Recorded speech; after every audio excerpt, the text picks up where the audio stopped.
Telugu super താരം നാഗാർജുനയുടെ മകനും പ്രശസ്ത നടനുമായ നാഗചൈതന്യയും നടി ശോഭിത ധൂലിപാലയും വിവാഹിതരായി. ഹൈദരാബാദിലെ അന്നപൂർണ സ്റ്റുഡിയോയിൽ വച്ചായിരുന്നു വിവാഹ ചടങ്ങുകൾ നടന്നത്. നാഗചൈതന്യയുടെ രണ്ടാം വിവാഹമാണിത്. ആദ്യം വിവാഹം ചെയ്തത് സമന്തയെയായിരുന്നു. ഏറെ കാലത്തെ സൗഹൃദത്തിന് ശേഷം ഇവർ പ്രണയത്തിലാവുകയായിരുന്നു.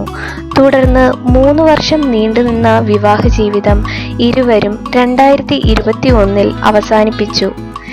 ഏറെ ചർച്ച ചെയ്യപ്പെട്ട ഈ വിവാഹമോചനത്തിനു ശേഷമാണ് ഇപ്പോൾ ശോഭിതയുമായി നാഗചൈതന്യയുടെ വിവാഹം നടന്നത്.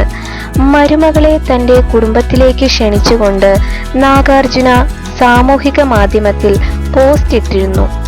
അല്ലു അർജുൻ, രാം ചരൺ, നയൻതാര, ജൂനിയർ NTR എന്നീ പ്രമുഖരും വിവാഹത്തിൽ പങ്കെടുത്തിരുന്നു.